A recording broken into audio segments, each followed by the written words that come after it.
Everyone, आपका मेरे channel mind spring में स्वागत है। तो इस वीडियो में हम अपनी बुक को कंप्लीट कर रहे हैं इंडियन गवर्नमेंट एंड पॉलिटिक्स। ये हमारी सेकंड वीडियो है यूनिट 2 इंडियन कॉन्स्टिट्यूशन और इसमें हम लेसन 1 पढ़ेंगे इंडियन कॉन्स्टिट्यूशन का बेसिक फीचर।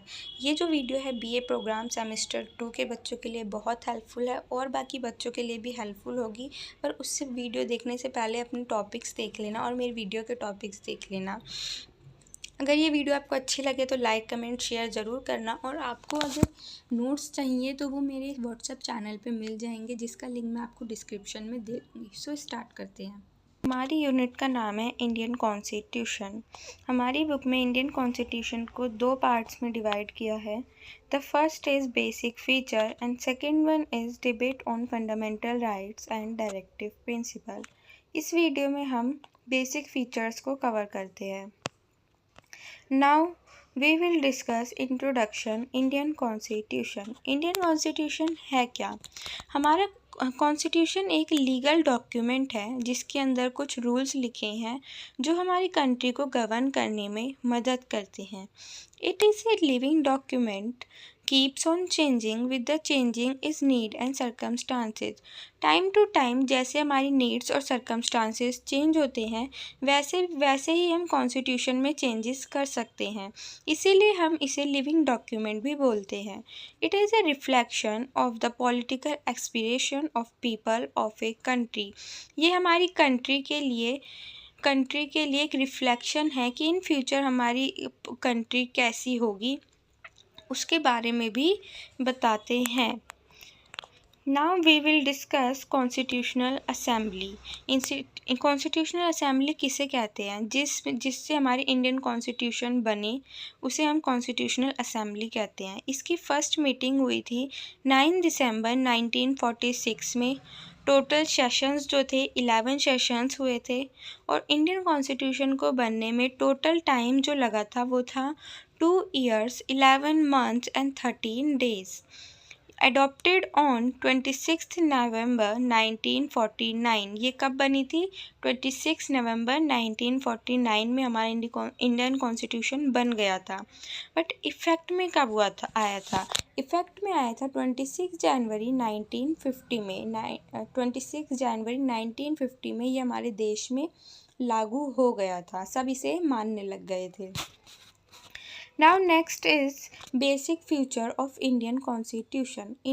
कुछ इंडियन कॉन्स्टिट्यूशन के फीचर्स क्या है वो पढ़ते हैं हम।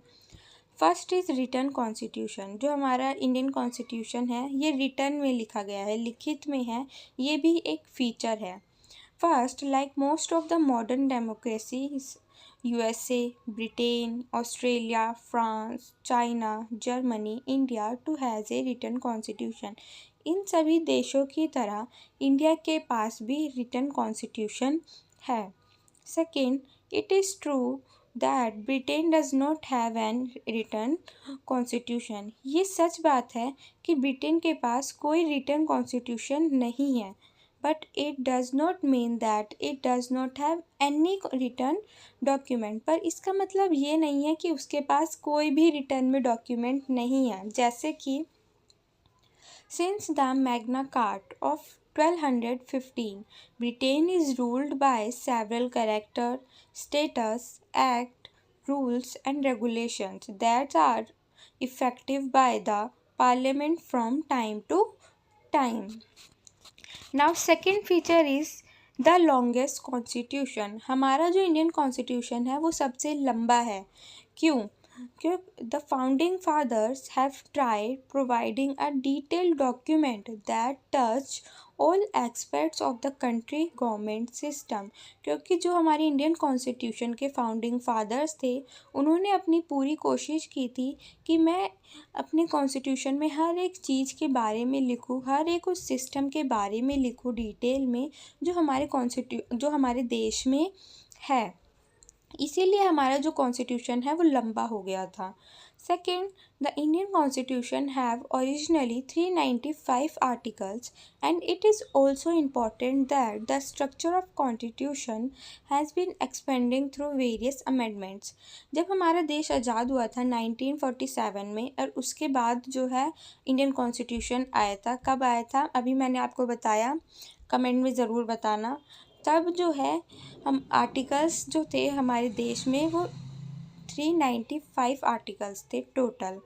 जैसे जैसे टाइम बीतता गया, अमेंडमेंट्स होते गए और इंडिया कॉन्स्टिट्यूशन में चेंजेस आते रहे, वैसे वैसे ही जो है मोर आर्टिकल्स आने लगे, जिससे और भी ज़्यादा लॉन्गेस्ट हो गया। नाउ अब है लेंथी कॉन्स्टिट्यूशन। क्या हमारा कॉन्स्टिट्यूशन लेंथी है? चलो देखते हैं कैसे। Sorry. First is pluralistic character and multiculturalism of Indian state is responsible for the big constitution। जो ये प्लूरिस्टिक करेक्टर है हमारे देश में, मल्टीकल्चरिज्म फैला हुआ है पूरे देश में, इसकी वजह से भी हमारा जो कॉन्स्टिट्यूशन है वो लेंथी हो गया है।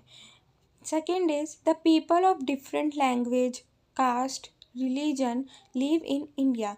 क्योंकि हमारे देश में डिफरेंट टाइप्स की लैंग्वेज है, कास्ट है, रिलीजन है, और इन सभी रिलीजन, कास्ट और लैंग्वेज को हमारे कॉन्स्टिट्यूशन में लिखा गया है, इन सभी के बारे में लिखा गया है, जिससे ये भी एक रीज़न है जिससे हमारे इंडियन कॉन्स्टिट्यूशन को लेंथी माना गया है। Third is India is a large country with an agrarian economy. हमारे जो देश है वो बहुत बड़ा है और इसमें सबसे ज़्यादा क्या है, एग्रीकल्चर है। थर्ड रीज़न ये भी है। Fourth, in 1947 India had a number of princely states. जब हमारा देश आज़ाद हुआ था तब बहुत से हमारे देश में प्रिंसली स्टेट्स थे और उन सब के बारे में भी इंडियन कॉन्स्टिट्यूशन में लिखा गया है जी। ये भी एक रीज़न है कि हमारा कॉन्स्टिट्यूशन जो है क्या है, लेंथी है। Fifth reason, constitution makers thought India to remain mixed economy where both public and private sector to exist. ये हमारे जो हमारा देश है इसमें दोनों सेक्टर काम करते हैं, ओन करते हैं, पब्लिक सेक्टर भी और प्राइवेट सेक्टर भी। ये भी एक रीज़न है कि हमारा देश क्या है, हमारा जो कॉन्स्टिट्यूशन है लेंथी है। फिर नेक्स्ट पॉइंट है, फीचर है सुप्रीमेसी ऑफ कॉन्स्टिट्यूशन। यहाँ पे कॉन्स्टिट्यूशन होगा। It is another important factor of basic feature of Indian constitution. ये एक अनदर फैक्टर है फीचर है हमारे इंडियन कॉन्स्टिट्यूशन का। Second, the Constitution of India is supreme in the sense that it is had made clear in various cases interpreted by the Supreme Court from time to time। ये बोला गया है कि हमारा Indian constitution supreme है, हम अपने constitution को सुप्रीम मानते हैं। गवर्नमेंट भी अगर कोई काम करती है तो कॉन्स्टिट्यूशन के अंदर लिखे गए आर्टिकल्स और रूल्स को ध्यान में रखते हुए काम करती है, इसीलिए ये भी एक फ़ीचर है हमारे इंडियन कॉन्स्टिट्यूशन का। नाउ अब आता है फंडामेंटल राइट्स। फंडामेंटल राइट्स पढ़ते हैं first. The fundamental right are also another factor of Indian constitution.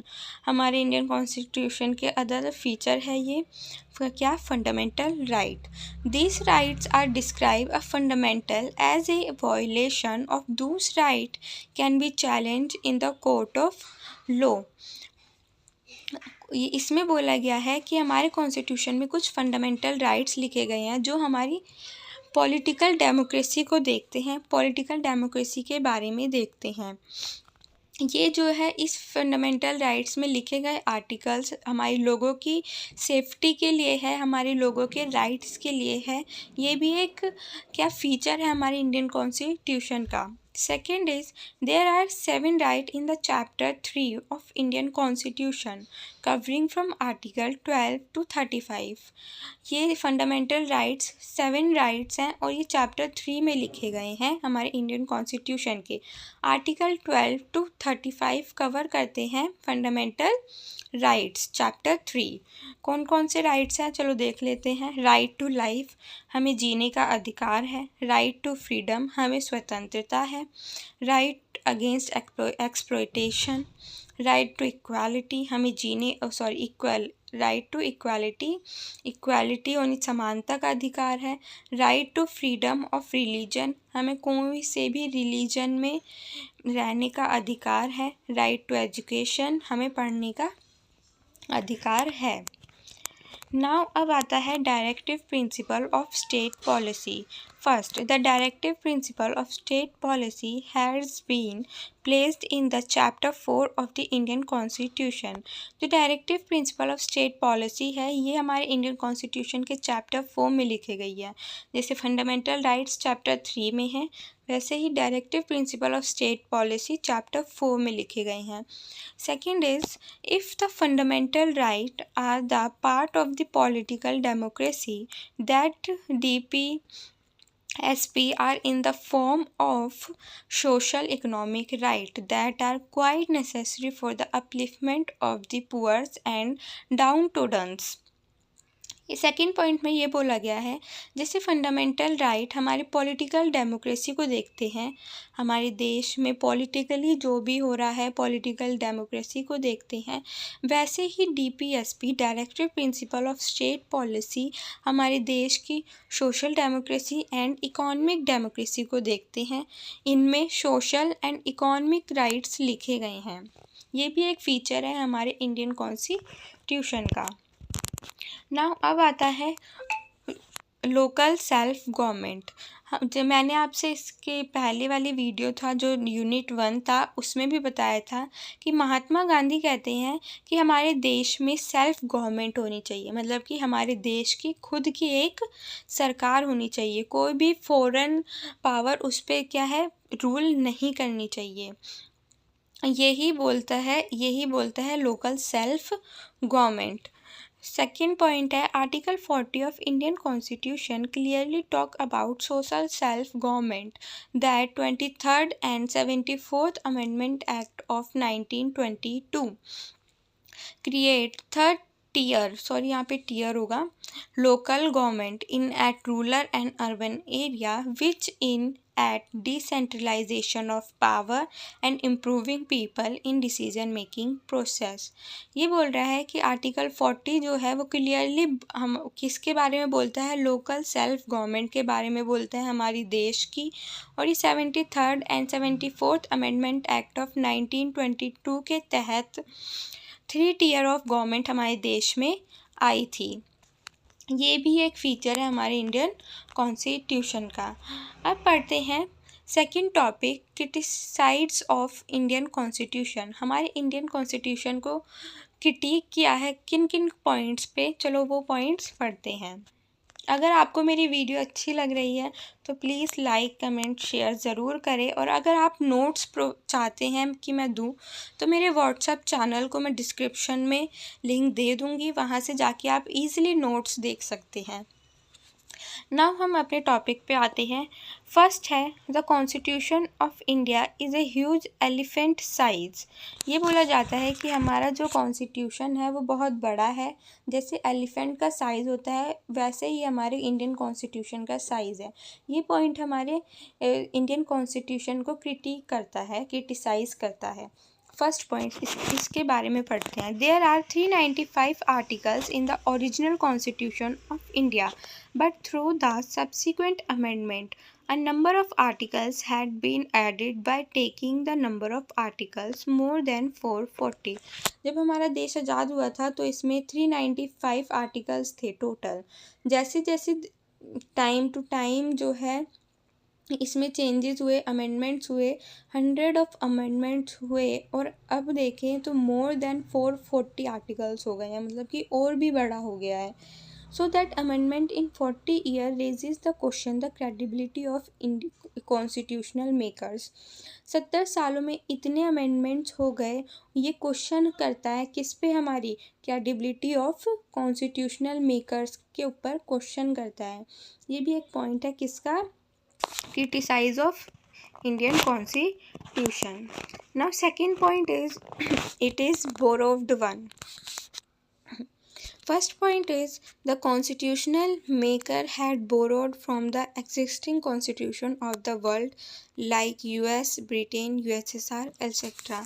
इस पॉइंट में ये बोल रहा है कि जो हमारे इंडियन कॉन्स्टिट्यूशन है वो हमने बोरो किया है उस वक्त जिन लोगों के पास था उनसे, कि जैसे यूएस के पास था, ब्रिटेन और यूएसएसआर उनका भी ऐसे ही इंडियन कॉन्स्टिट्यूशन था, अपना कॉन्स्टिट्यूशन था, वैसे ही हमने उनसे ये बोरो किया है।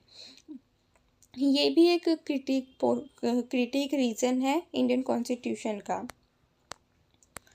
Now third is the constitution can be only understood by the legal numerism. First, various provision cannot be understood by the ordinary citizen. इस पॉइंट में ये बोलता है कि जो हमारे इंडियन कॉन्स्टिट्यूशन में वेरियस प्रोविजंस हैं जो ऑर्डिनरी सिटीजन्स को समझ नहीं आते हैं, ये बहुत डिफ़िकल्ट वे में लिखा गया है। ये भी एक पॉइंट है जो हमारे इंडियन कॉन्स्टिट्यूशन को क्या करता है, क्रिटिसाइज़ करता है। और ये इनको समझने के लिए क्या हमें लॉयर्स की ज़रूरत पड़ती है, इसीलिए ये भी एक क्रिटिक पॉइंट है। एंड लास्ट है फ्रीक्वेंट अमेंडमेंट्स। जैसे मैंने अभी बताया कितने अमेंडमेंट्स हुए, ये पॉइंट भी उन्हीं के बारे में बोलता है। The constitution has been amended more than 100 times only within 70 years to accommodate various interests. इसमें भी ये बोलता है कि 70 सालों में हमने more than 100 times amendments किए हैं। इसी फ्रीक्वेंट अमेंडमेंट्स हो रहे हैं, ये भी दिखाता है कि कैसा है हमारा इंडियन कॉन्स्टिट्यूशन। एक फ्लेक्सिबिलिटी इतनी ज़्यादा है हमारे कॉन्स्टिट्यूशन में, इतनी ज़्यादा है जो कि क्रिटिसाइज़ कर रही है हमारे इंडियन कॉन्स्टिट्यूशन को। क्वेश्चन आता है इस पे, why constitution can not be written in the change circumstance and social condition, ये क्वेश्चन उठाते हैं लोग। तो ये था हमारे जो क्रिटिसाइज़ करे थे पॉइंट, किन किन रीज़न्स पर करे थे। अब आता है इस वीडियो का लास्ट टॉपिक, बेसिक स्ट्रक्चर। ये बेसिक स्ट्रक्चर है क्या, चलो पढ़ते हैं। At the time of framing the Constitution, the framers was not mention the term basic structure anywhere in the Constitution of India. जब हमारे फ्रेमर्स कॉन्स्टिट्यूशन को फ्रेम कर रहे थे तब उन्होंने बेसिक स्ट्रक्चर जैसे नाम को या टर्म को हमारे इंडियन कॉन्स्टिट्यूशन में नहीं लिखा था। तो ये बेसिक स्ट्रक्चर है क्या, चलो पढ़ते हैं। Emergence of basic structure. Basic structure का इमरजेंस कैसे हुआ? सो ये दो आर्टिकल थे, आर्टिकल 13 और आर्टिकल 368। आर्टिकल 13 कहता था लो inconsistent with or in derogation of the fundamental right, कि कोई भी ऐसा लॉ नहीं होना चाहिए जो फंडामेंटल राइट्स के अगेंस्ट हो। आर्टिकल 368 क्या कहता है, power of parliament to amend the constitution. Article 368 कहता है कि पार्लियामेंट के पास पावर है, वो कॉन्स्टिट्यूशन को अमेंड कर सकते हैं।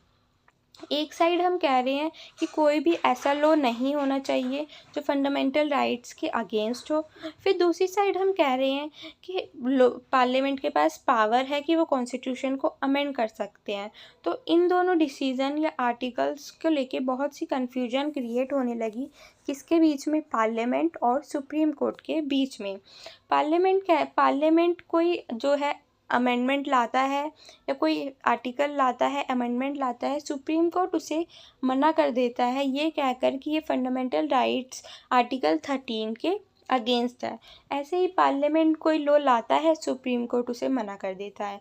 पार्लियामेंट कोई लॉ लाता है, सुप्रीम कोर्ट उसे मना कर देता है। तो इसी को लेके पार्लियामेंट और सुप्रीम कोर्ट के बीच के जो रिलेशन है वो बिगड़ने लगा। आगे क्या हुआ, जैसे कुछ अमेंडमेंट्स जो पार्लियामेंट लाए थे। फर्स्ट अमेंडमेंट 1951 में लाए थे, 17 अमेंडमेंट 1964 में लाए थे, 24th, 25, 26 एंड 29th अमेंडमेंट हुए थे। 39th अमेंडमेंट जो 1975 में हुआ था, 42 अमेंडमेंट 1976। ये जो अमेंडमेंट्स थे पार्लियामेंट लाता था और सुप्रीम कोर्ट उसे मना कर देता था या डिक्लाइन कर देता था। सो इनका कोई डिसीज़न जो है वो निकला ही नहीं।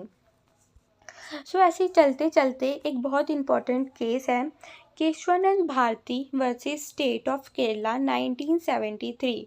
इस केस में क्या हुआ? इस केस में स्टेट ऑफ केरला ने एक एक्ट पास किया, लैंड रिफॉर्म एक्ट 1963। इस एक्ट में ये बोला गया कि किसके पास कितनी लैंड होनी चाहिए।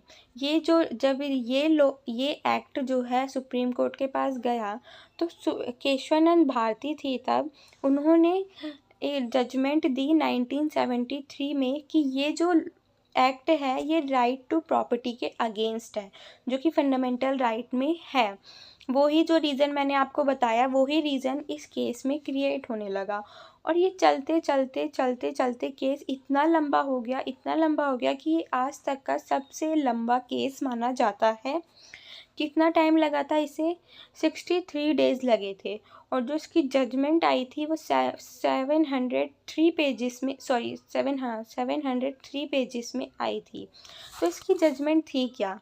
इसकी जजमेंट में ही सुप्रीम कोर्ट ने ये बोला था, government is not a superior than constitution, कि गवर्नमेंट सुपीरियर नहीं है कॉन्स्टिट्यूशन के। सबसे सुपीरियर क्या है? हमारा Indian constitution. In the case, Supreme Court CJI Mr. Sikri created the largest constitutional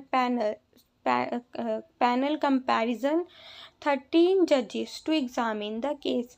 ये एक केस ऐसा भी माना जाता है क्योंकि सबसे ज़्यादा जो जजेस थे, 13 जजेस इसकी जजमेंट के लिए बैठे थे, फाइनल जजमेंट के लिए।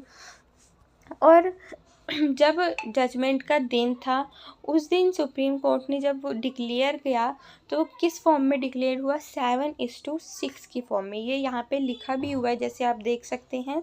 Then the day of judgment arrived with Supreme Court and the bench declare the verdict in ratio 7:6। 7 जजेस जो थे सपोर्ट में थे जजमेंट के, और 6 जजेस जो थे वो किसके थे? अगेंस्ट में थे।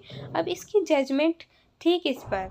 तो इसकी जजमेंट थी पार्लियामेंट के arbitrary and successive power control के ऊपर टिकी हुई थी। सो इसी जजमेंट को लेके हमारा बेसिक स्ट्रक्चर डॉक्ट्राइन को बनाया गया और बोला गया कि जो भी बेसिक स्ट्रक्चर डॉक्ट्राइन में लिखा गया होगा उसको कोई भी चेंज नहीं कर सकता है। ना पार्लियामेंट चेंज कर सकती है, ना सुप्रीम कोर्ट चेंज कर सकता है। तो वो पॉइंट्स थे क्या? कुछ पॉइंट्स मैंने यहाँ पे लिखे हैं जो आपकी बुक में हैं। First is the supremacy of the constitution, second the rule of law, third independence of the judiciary, fourth doctrine separation of power, fifth foreign democratic republic, next point है the parliamentary system of government, and last one is principle of free and fair election।